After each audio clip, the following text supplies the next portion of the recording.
To quarterback or not to quarterback? That is the question. Hey guys, hope everyone's having a great weekend. Looking forward to Super Bowl Sunday. I was fortunate enough today to be joined by Jack Brentnall to talk all things NFL draft. Jack works as a draft editor for the Touchdown NFL, which is a UK-based website. They do loads of great work on the NFL draft. Not many guys out there more knowledgeable than all of these prospects than Jack. So it was great to kind of pick his brain on this draft as a whole and kind of where it in obviously relates to the Browns and them having the number 2 pick and what they could do with that, etc. Today's video was part of that conversation that we had. I will be releasing a couple videos, maybe 3, from that conversation, more specifically related topics, but I will of course eventually release the full interview as well. So this was taken from that conversation about the quarterbacks in this year's draft, whether or not he thinks the quarterback prospects are any good, how he ranks them, his opinions on the top guys, and whether or not essentially he thinks the Browns should take one at number 2 and if any of them are worthy of going there.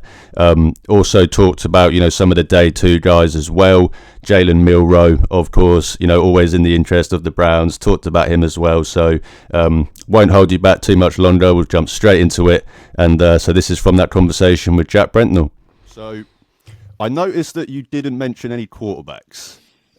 But obviously, given that the Browns are picking 2nd overall and we desperately need one, the conversation is always going to be about the quarterbacks for the Browns this year. So I kind of want to get your thoughts on this year's class. For me, I don't think any of these quarterbacks are worthy of a top 5 pick. However, I've made it quite clear on this channel that Shedeur Sanders is probably the only one that, how do I say it, I wouldn't be screaming at my TV if they drafted him in the top 5, because I think I would kind of understand it.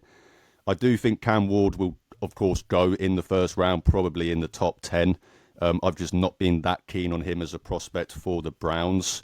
Am I stupid for thinking that? How do you view Shedeur and kind of Ward as prospects, and where would you rank them kind of amongst this year's class? Are they 1 and 2? They're not. No, I will give you my top 5 quarterbacks in a second. What I would say is as an optimistic thing for Browns fans out there, I don't think this class is as bad as 2021, where we obviously had Kenny Pickett, Malik Willis, that kind of thing. I don't think it's that bad. I don't think it's an awful lot better, but I don't think it's that. I don't think we're at that stage here. And I also think the league is definitely going to be higher on the quarterbacks than it is in that class. I don't think we wait till, what was it, pick 17 when Pickett went? Yeah, I think so, yeah. Only first rounder. Yeah. What I will say, though, is I don't have a single starting grade on any quarterbacks in this class. Now, there are 2 guys that I've kind of earmarked as developmental starters, but I wouldn't want to start either of them as rookies, and I have questions if they'll ever become NFL starters. My top 5, as it stands now, it is maybe a little different, is Cam Ward at number 1. I then break a little with the consensus here. I have Jalen Milroe as QB2. Interesting. And then I have a gap, and then I have Shedeur Sanders, Will Howard, and then Dylan Gabriel. Okay, yeah. Now, this is more of the Milroe thing is probably going to surprise some people, right? So this is Jalen Milroe, quarterback from Alabama. That might surprise people that I've got him at QB2. I think it's less of an endorsement of Milroe and more of an indictment of the class that he's at 2. Where I'm at with this group is, I think, when there's no clear guy that I like or that I really think is going to be a slam dunk, I'm going to bet on guys that have traits and trust, if I'm a GM, trust my staff to figure it out. When it comes to Shedeur, I think I can see why people like him, because I think he does some of the NFL things really well. He is probably the most accurate quarterback in the class. He is a good processor, the pre-snap awareness, everything like that. Like he's got that like down, and he's better at those things than Ward and Milrow. My worry with him is he's not the biggest. Like some of the reported size, obviously he's listed I think 215 pounds, but he's been reported at under 200. Certainly was like last summer he was measured at under 200 pounds, which is Yeah. like tiny. Um, the tools are average, I'd say. Like the arm strength is fine. Like it's okay by NFL standards, but it's not plus. Um, he's an okay athlete, but I think he thinks he's a better athlete than he is with the way he plays. Yeah. And I think if he keeps doing that, he'll get into trouble at the NFL. But I don't think, and the reason I've got him at 3 is for a guy who is reliant on his pocket passing to win. I don't think he manages the pocket very well, and that's like a red flag for me. If you're a pocket passer, if you're a guy who doesn't have great kind of athleticism, arm talent, play extension ability, but you struggle when the pocket gets murky, I'm gonna be nervous. Yeah. So, what is it with Cam Ward that you think what makes him the number one guy? I mean, for me, it's not so much. It's not that I'm calling him a bad quarterback. That's not why I've got to the point where I am with the Browns. But for me, it's when I watch him, it just reminds me of. I'll be honest. It reminds me of Deshaun Watson, and we're of course trying to move on from Deshaun Watson, a quarterback that refuses to play in structure, shall we say. Is that just me kind of being scared too much because of Watson? Do you think there's much truth to Cam Ward being one of those kind of outer structure guys, or That makes me laugh because my comp for Cam Ward is Deshaun Watson. I thought it might be. Strictly on-field comp, by the way. Yeah, Just yeah, get yeah. that in there. Make that clear. Make that clear. Yeah, I can see why if you've gone through the Deshaun Watson experiment, you would be worried about Ward, right? Because he has that same problem as Shador does, which is like, is he going to play consistently from the pocket? And there's an element as well of I couldn't shake this. And bear in mind, I'm saying this about the guy who is my QB1. So like again, just think about what this means for the draft class. There were shades of Zach Wilson to his game, and by that I'm like, there are times where he is in a clean pocket and he will just turn his back, bail out, and start to try and create. And the number of times where I'm watching it, you can sometimes see it on broadcast tape, but especially if you kind of get all 22 and you're watching it and you're seeing where these guys are, you're like, you have your receiver open, it's a designed throw to this guy, he's open, and Ward's like, nah, I think I'm going to try and hit a 40-yard bomb rather than take the 7-yard out route. Like, that kind of thing is going to get you killed at the NFL level because you have to take what's there. But if I'm trying to spin the positive, there's an element of his approach which kind of, like, if I'm looking for upside here, I can see a Jordan Love type outcome. Obviously, I'm a Packers fan, so like I watch a lot of Jordan Love. He will sometimes do kind of crazy things and reckless things, but he's a creative thrower who can create stuff out of nothing, and he'll kind of make you put your head in your hands, but he'll also make you jump out your seat. And there's a bit of that toward. He's got a great arm, and he can make throws from absolutely every angle and platform. He's got better every year he's been in college as well. Like, there has been consistent improvement. Let's not forget, like, this is a guy who, when he was in high school, he was like playing in a wing T offense, so he never threw the ball. So he's kind of learnt quarterback in college, really. So if you trust your staff, bet on him. Don't start him as a rookie. That's always easier said than done. Yeah. But I could see, with the right staff and the right coaching, I could see him. The ceiling feels higher. And if I'm going for a quarterback, like, I'm never going to play the kind of high floor guy in a draft. Yeah. Like, that's how you get Mac Jones in the first round. Yeah. Right? I'm going to try and shoot for it, and if it doesn't work, it doesn't work. But I'd rather take that risk. Yeah, I'm completely on board with that line of thinking. Why bet on the floor when you can bet on the ceiling? As you said, if it doesn't work out, it doesn't work out. But if it does work out, then great for you. As I said, it's the Deshaun Watson stuff for me. It's just so hard to look past the way he plays and kind of put that and imagine that on the Browns right now.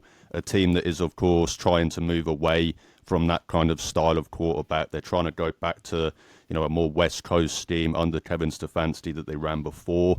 Is Ward the best fit for that? I think that's what it kind of came down to for me. But in terms of the traits, I mean, I think he's got an elastic arm. He not to do the whole thing, but it is Patrick Mahomes-esque in terms of some of the kind of off-platform throws he can make. Which, as we said, when you're betting on traits, that is something to bet on. But so it's kind of been Cam and Shador. Obviously, the media have viewed them as the top two guys. They are probably the two guys that most Browns fans are thinking about in regards to number two. As I said, I've not really been interested in entertaining the idea of drafting a quarterback at number two for most of this process.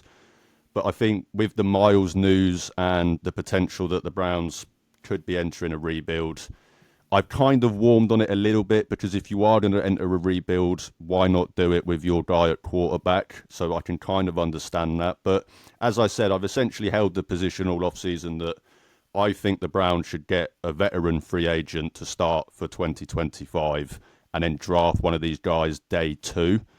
Jalen Milroe was... It's funny, I'm really happy that you kind of had him at number two, actually, because he's kind of been the guy that I've been fixated on as a day two prospect in, maybe with the pick 33, or if we get a trade back, maybe we can get him a little bit later in the second. But so you kind of touched on Jalen Milroe there, but Will Howard and Jackson Dart, I think, are the other two guys, and Dylan Gabriel, that kind of draw the attention for me. How would you rank? Obviously, we know you've got Jalen Milroe above them, but how would you rank kind of those day two prospects? So I've got a fairly big gap between Milroe and the other guys we mentioned. Yeah. Just because of the tools, and like at the very least, you're getting a high level athlete at quarterback with a great arm.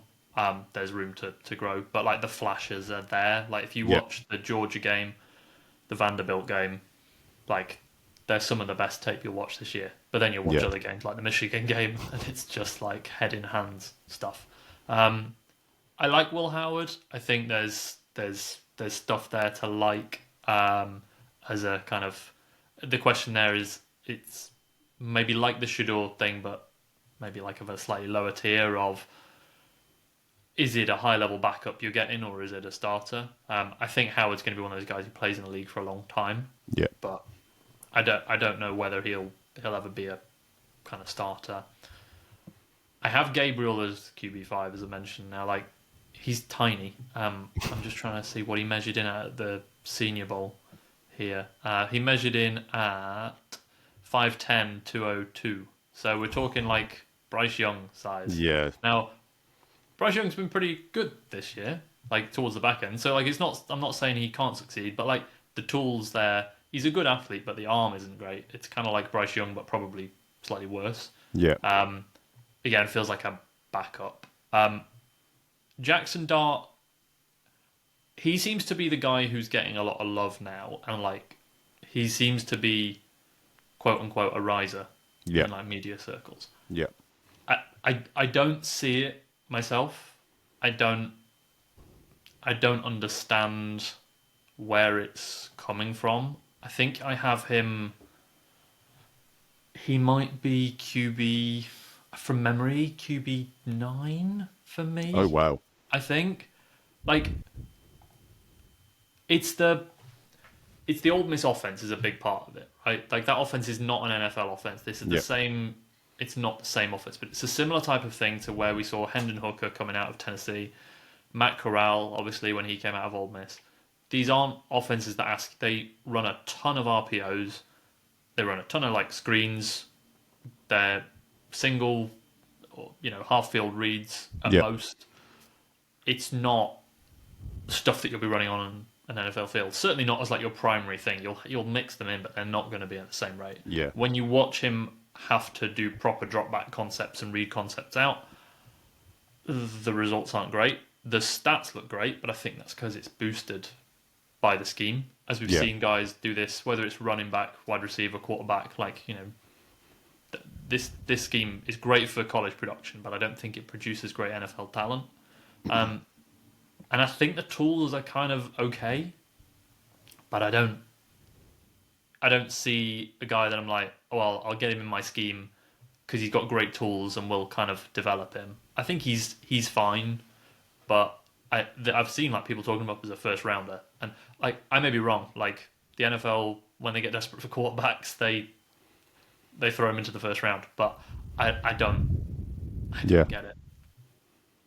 I mean, you know, you mentioned the 2021 NFL draft earlier. We saw Malik Willis getting mocked in the top 5 that year, all of this kind of stuff. So I think it's kind of how much of it is that just basically overvaluing the quarterbacks that come into these mock drafts. But I think finally on the quarterbacks, what I just want to kind of get your thoughts on. So with Jalen Milroe, as I said, that's kind of been where I'm at. If he's available there in the second, I'd probably do it.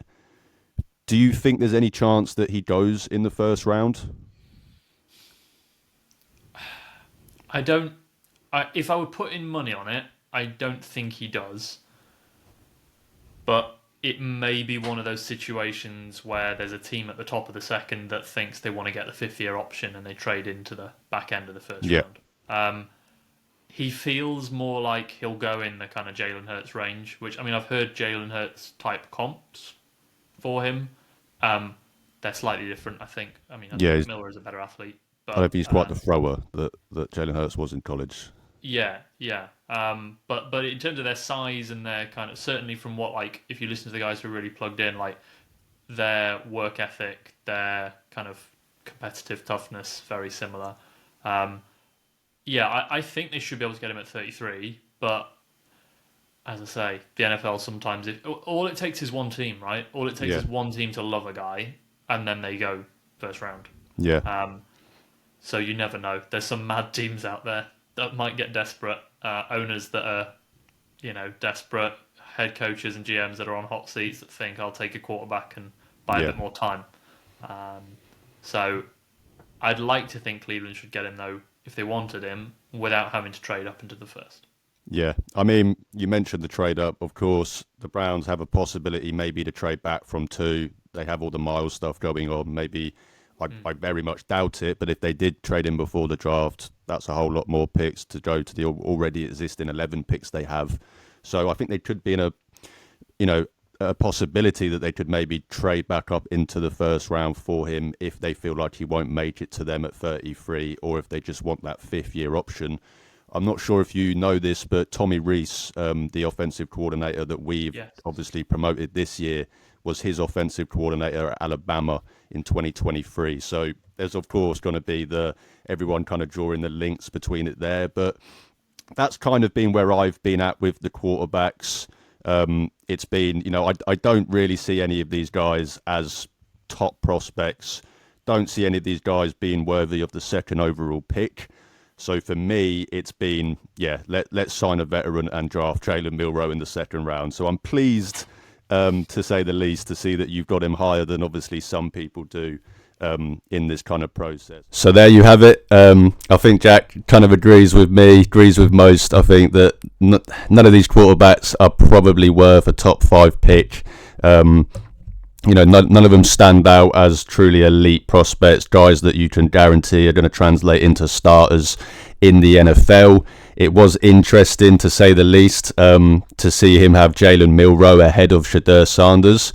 Of course, you know, I've been kind of advocating for, you know, the idea of drafting Jalen Milroe in the 2nd round, but you know, I've said all along that Shedeur Sanders, if they were to go quarterback at number 2, would be the one that I wouldn't have the much grievances with. So interesting to see that him have those the other way round. Cam Ward, you know, he said it himself. his comparison was Deshaun Watson. You know, that's the reason for me why he has scared me, because, you know, we're trying to move on from Deshaun Watson, and why would you want to bring in a guy that basically plays a very similar style, you know, likes to play out of structure? The fit just doesn't seem to be there. But as I mentioned in the last video, it's nothing against him as a prospect. I think he's got a great attitude, a great work ethic, and, you know, I think he can be successful in the NFL. It's just I didn't think the fit worked for the Browns. So really interesting to pick Jack's brain there and kind of get his thoughts on the quarterbacks as a whole. You know, as I've said on here, I've kind of been in the camp of sign a veteran, draft one of these guys day 2 as a project, and, you know, take that route for the quarterback instead of going for one at number 2. I did also say that, you know, I'm going to talk to as many people as I can, see if I can have my kind of opinion on that changed. And as you would probably guess, after my conversation with Jack today on the quarterbacks, that's kind of still where I'm at. Jalen Milroe, you know, that's kind of the guy that I've pinpointed as the most likely for me, because, as I mentioned, I don't really want to go quarterback at 2. I'd much rather either trade back, or if they had to, take an Abdul Carter or Travis Hunter. As I said, still in the camp of veteran in day 2 after my initial conversations with Jack. But again, I'll never say never. Maybe someone can come on and convince me to draft Shadur or Cam Ward at number 2, but I doubt it. As I said, I think most people are in agreement that this quarterback class isn't that great. I'd probably rather bank on, you know, the ceiling of a Jalen Milroe in day 2 over the floor of a Shadur Sanders at number 2 overall. But that would do it for this one, guys. As I mentioned, going to do a few of these videos with Jack. We also talked about kind of positional weaknesses, strengths, the top prospects in the draft, what he would do, you know, if he was the Browns GM and picking second overall. And we also did a bit of Senior Bowl stuff as well. So those videos will come out throughout the week into next week as individual videos, and then I'll also release the full interview as well for anyone that wants to check that out. But thanks for watching, guys. If you do enjoy my content, then please drop this video a like, hit the subscribe button. It's free, but it really helps out my channel.